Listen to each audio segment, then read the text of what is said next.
अगस्त 1947।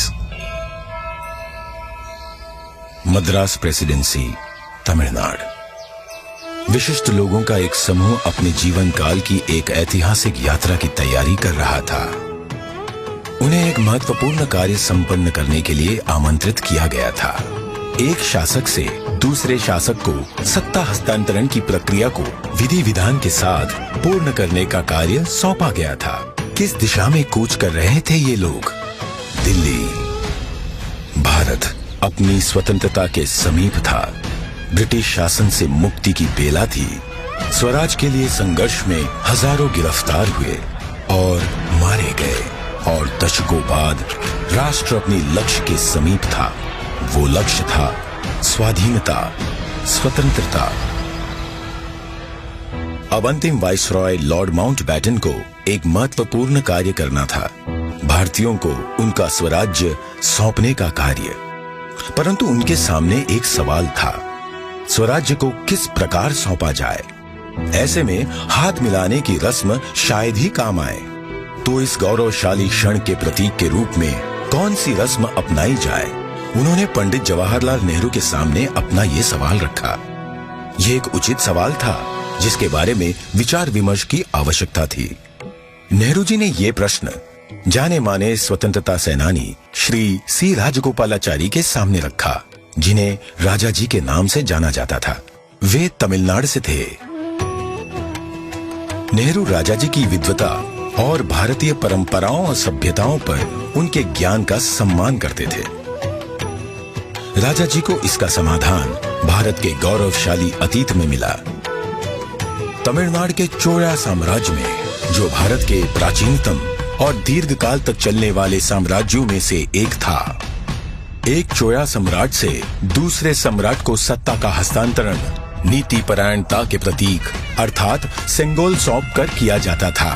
भगवान शिव के आशीर्वाद का आवाहन करते हुए उस समय के महंत द्वारा सेंगोल को आशीष प्राप्त होता था।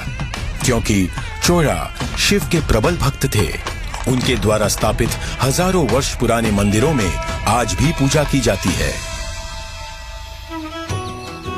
राजा जी ने इसी परंपरा और समारोह के आयोजन की सलाह दी, जिसे नेहरू जी ने स्वीकार किया। राजा जी ने बिना समय गवाए इस समारोह के लिए प्रमुख धार्मिक मठ या आश्रम तिरुवावड़दुराई आदीनम से संपर्क किया, जिसे 5 सदियों पहले स्थापित किया गया था, और ये तब से चोया भूमि के केंद्र में स्थित है और आज तक कार्यरत है। तत्कालीन मठ प्रमुख 20वें गुरु महासन्निधानम श्रील श्री अंबलवाना देशिक स्वामी ने अपनी अस्वस्थता के बाद भी इस कार्य को स्वीकार किया। उन्होंने सेंगोल बनाने का दायित्व मद्रास के प्रसिद्ध स्वर्णकार वुम्मड़ी बंगारू को सौंपा। सेंगोल के शीर्ष पर नंदी विराजमान थे, जो कि शक्ति, सत्य और न्याय के प्रतीक हैं। सेंगोल बनाने के समय को याद करते हुए 96 वर्षीय श्री वुम्मड़ी एतिराजुलु कहते हैं, आदिनम किसी की सिफारिश पर हमारे पास सेंगोल का निर्माण का न्योता लेकर आए थे। उन्होंने हमें इसके चित्र दिखाए। यह एक गोल लंबाकार वस्तु थी, जिसे बिल्कुल वैसे ही बनाना था।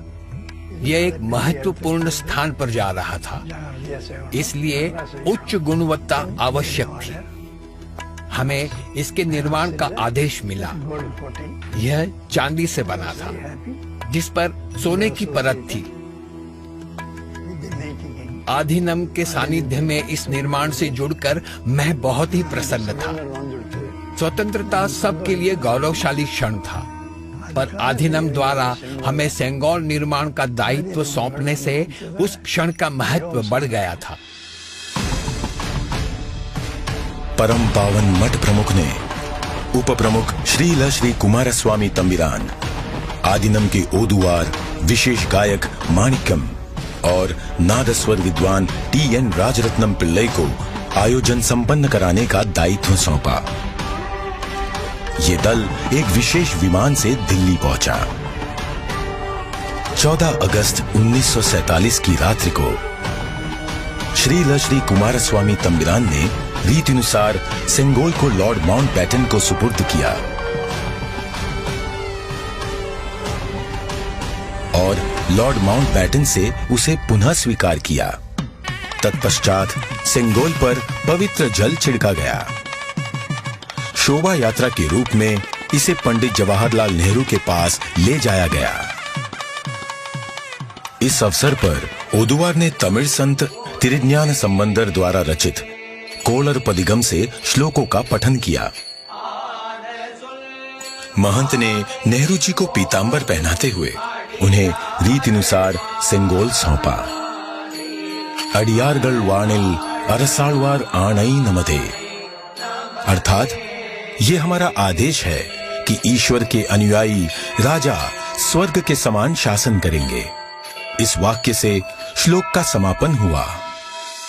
इस प्रकार 1000 वर्ष पूर्व की सभ्यतागत प्रथा के अनुसार दक्षिण और उत्तर के असाधारण एकीकरण द्वारा राष्ट्र को एक सूत्र में पिरोते हुए शासन का हस्तांतरण हुआ। तत्पश्चात नेहरू जी ने श्री राजेंद्र प्रसाद सहित कई नेताओं की उपस्थिति में सेंगोल को स्वीकार किया। आगे चलकर श्री राजेंद्र प्रसाद भारत के प्रथम राष्ट्रपति बने। इस ऐतिहासिक घटना का उल्लेख व प्रकाशन राष्ट्रीय और अंतर्राष्ट्रीय मीडिया में किया गया। 25 अगस्त 1947 की टाइम पत्रिका ने भी इसे प्रकाशित किया।